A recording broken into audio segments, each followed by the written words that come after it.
Why God Created You, from the writings of Miss Rebecca Fernando Waters. Acts chapter 17, verse 24 to 29.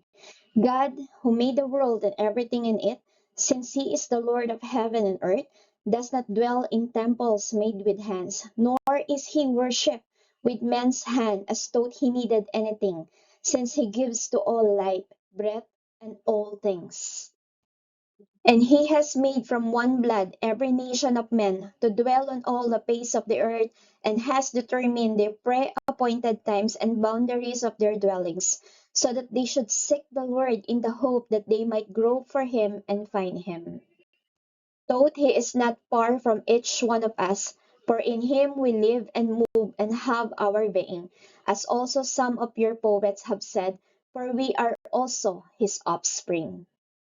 Therefore, since we are the offspring of God, we ought not to think that the divine nature is like gold or silver or stone, something shaped by art and man's devising. Remember what we learned, that the being goddess, his essential deity, God is not in any way to be identified with anything else in all of creation. Secondly, as God and His holiness signify God's total apartness from all that is common and profane, from everything unclean or evil. According to Acts 17, verse 26 to 28, He created us to seek Him and find Him. According to John MacArthur, men have no excuse for not knowing God because He has revealed Himself in man's conscience and in the physical world. Romans chapter 1, verse 19 to 20. God has sovereignly planted evidence of His existence in the very nature of man and by reason and moral law.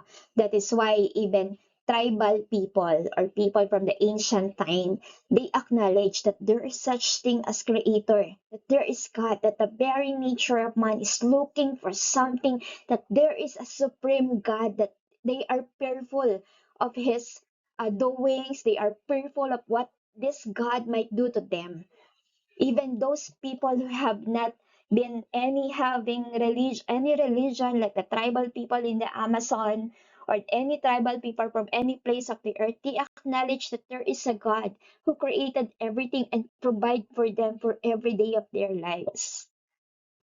God holds all men responsible for their refusal to acknowledge what He has shown them of Himself in His creation. Even those who have never had an opportunity to hear the gospel have received a clear witness about the existence and character of God and have suppressed it, according to John MacArthur. God created us for His glory. Isaiah 43 verse 7, Acts 17 verse 28 to 29. Bearing the Lord's name and exist for one purpose. We are created to glorify Him. Genesis chapter 1 verse 26 and 27, God created us in His own image. This defines man's unique relation to God. Man is living, being capable of embodying God's communicable attributes. In his rational life, he was like God in that he could reason and had intellect, will, and emotion. God created us so that He may have a perfect fellowship with us. 1 John chapter 1 verse 3 to 4. Fellowship does not mean social relations, but that his readers were to be partner with John in possessing eternal life. The genuine Christians are never out of fellowship. It's clear, since this verse equate fellowship with salvation. One of the first vision points that Yeshua makes clear is that God's desires to have a relationship with man. He wants us to have more than a religion. And the second point is a view towards the future of a kingdom coming that puts all of our struggles and the hard questions of this life in perspective. But first, what's the relationship that God designed to have with us? Consider the cry of the prophets in the Tanakh.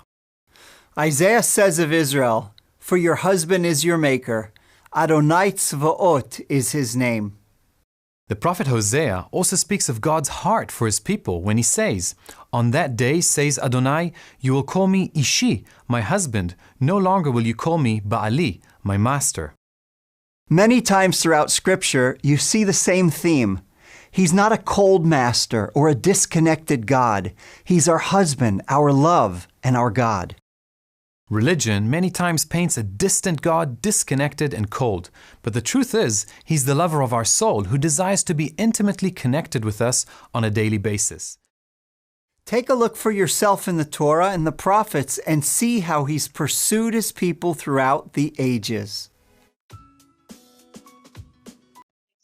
God is the creator of heavens and earth, and we are His creation, and we must be under God's authority. Colossians chapter 1, verse 17 to 18, He is before all things, and in Him all things consist.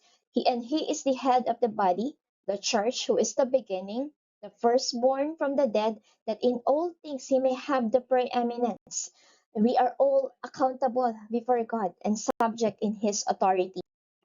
Bediüzzaman Said Nursi is a Muslim author. He said, "He who created the eye of the mosquito is the one who created the sun. The one who ordered the stomach of a flea is also the one who ordered the solar system. The purpose for sending up man to this world and the wisdom implicit in it consists of knowing the creator of all beings or believing in him and worshiping him." The Westminster Shorter Catechism, a 17th century theologian, starts with the question, "What is the chief end of man?" The answer is, man's chief end is to glorify God and enjoy Him forever, or rather, man's chief end is to glorify God by enjoying Him forever. The chief end is that which we human beings should most importantly aim at, desire, seek after, and endeavor to obtain as our highest good and happiness. Therefore, all of our life and action should be related and directed to the supreme goal of glorifying God and enjoying Him forever. This is our purpose in life. The more we are satisfied in Him, the more we glorify God.